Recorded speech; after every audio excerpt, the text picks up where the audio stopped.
Tu fais attention, tu regardes des vidéos, tu lis des articles, et pourtant les crises reviennent. La vérité, c'est qu'il existe des erreurs très courantes, parfois même bien intentionnées, hein, je dis pas le contraire, qui peuvent vraiment aggraver l'inflammation ou irriter encore plus l'intestin. Aujourd'hui, je t'explique 7 erreurs fréquentes, et pour chacune, ce qu'il vaut mieux faire à la place. C'est parti, on y va.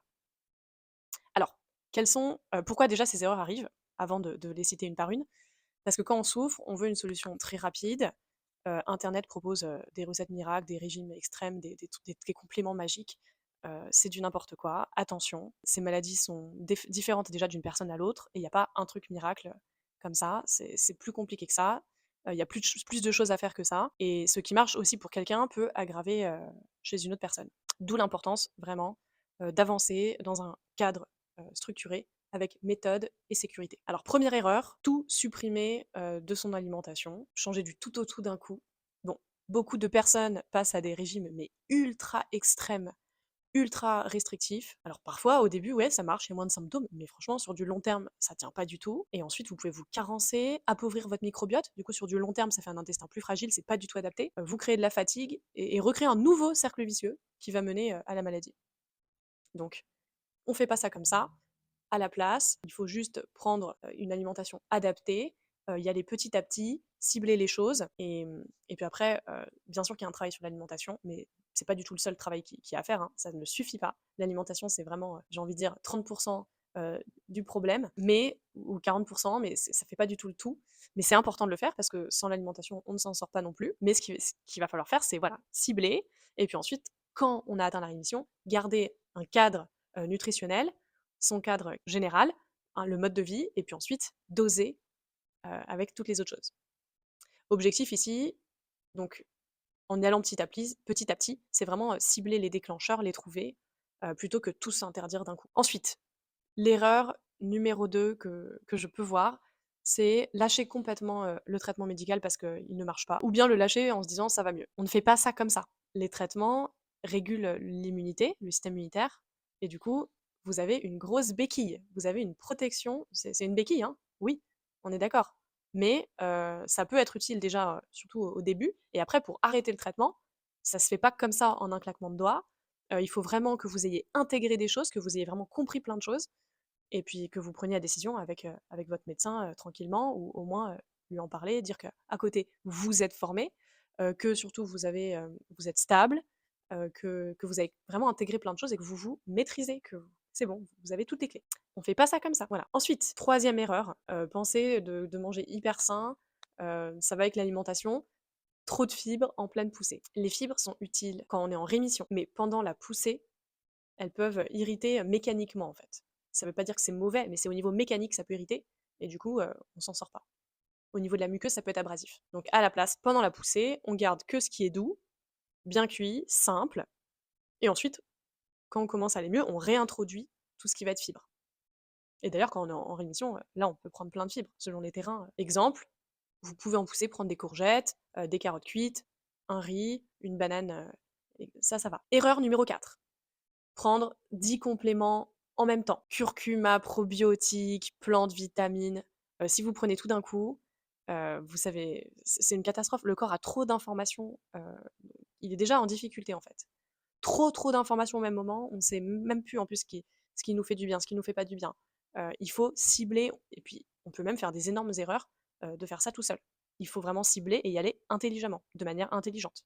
Il faut savoir ce qu'on fait et pourquoi on le fait, parce qu'on peut vraiment tourner en rond longtemps comme ça et faire n'importe quoi. Ensuite, cinquième erreur, minimiser le stress et le sommeil. On répète, ce n'est pas dans votre tête, c'est vrai, mais c'est pas vrai non plus. C'est aussi dans votre tête, et pas que dans la tête. C'est dans vos cellules, dans votre corps. Et l'axe intestin-cerveau, cerveau-intestin existe. Et le stress chronique amplifie l'inflammation. Donc, c'est un cercle vicieux. Et sans travailler sur ça, on ne s'en sort jamais. Ou seulement avec des béquilles, mais du coup, ça va tenir un temps, et puis le problème de fond est toujours là. Et c'est même dangereux, parce que là, la maladie peut vraiment évoluer. À la place, mais prenez 5 minutes par jour, faites des respirations, couchez-vous à heure régulière, sans écran, avant de dormir. Ce sont des petits gestes qui ont vraiment un gros impact sur le long terme. Erreur numéro 6, attendre que le traitement fasse tout et ne rien changer. Être patient, d'ailleurs, ça s'appelle comme ça, Vous êtes des patients? Non, mais il faut pas rester patient. Beaucoup se disent: «Je commence mon traitement, j'attends qu'il fasse effet, puis on verra plus tard pour le reste, patati patata». C'est une catastrophe. Le problème, c'est que pendant ce temps, tout le reste est inchangé, votre terrain de fond reste merdique, vous réglez pas le problème, donc en fait, le traitement fait béquille, mais c'est même dangereux de rester comme ça. Donc le traitement, il peut être indispensable, surtout en phase de poussée, voilà, mais il ne peut pas, ça n'existe pas la pilule magique. Ça n'existe pas et ça ne peut pas exister. On est responsable, vous êtes responsable, donc il faut se prendre en main. Il faut vraiment devenir acteur de sa santé, se former, mettre les choses et puis derrière, faire le nécessaire. Et le traitement, c'est la béquille. Il faut mieux voir les choses dans ce sens-là. Et pendant le traitement, vous devez déjà tout mettre en place. Ensuite, erreur numéro 7, chercher la solution miracle, le protocole guérit tout, la méthode miracle, je ne sais pas quoi. Euh, non, ça n'existe pas. Ces maladies, que ce soit Crohn, intestin irritable, enfin, RCH, ces pathologies sont ces trois-là, multifactorielles, et il faut aller travailler sur les trois. Dans le fond, il faut travailler sur les trois. Alimentation, votre microbiote, le stress, le sommeil, la génétique, regardez ce qui se passe au niveau génétique. Des examens beaucoup plus poussés hein, qu'on fait, qui ne sont pas du tout ceux que vous faites habituellement. Euh, etc. Et mettre en place des protocoles, un protocole adapté. Et puis voilà, il y a beaucoup de choses à faire. Avancer par petits pas, se former, observer, ajuster, construire des habitudes durables, devenir acteur de sa santé. Donc si vous avez déjà, ce que vous pouvez faire déjà en attendant, dormez mieux, hydratez-vous, faites des plats simples, respirez 5 minutes par jour, tenez un petit journal pour commencer à faire quelques liens. Déjà, un début lorsque vous êtes seul. Le naturel complète la médecine et est vraiment obligatoire si on veut vivre en rémission durable et ne pas rester dépendant à vie des traitements. Bien sûr, ça ne le remplace pas, ce n'est pas du tout la même action, c'est pas le même travail, mais c'est tout aussi important. Donc, si vous êtes reconnu dans ces erreurs, c'est normal, on apprend tous. Je suis moi-même passée par tout ça, donc je sais ce que c'est, et je suis passée par toutes les phases, et j'ai fait toutes les erreurs avant d'en être là où j'en suis aujourd'hui.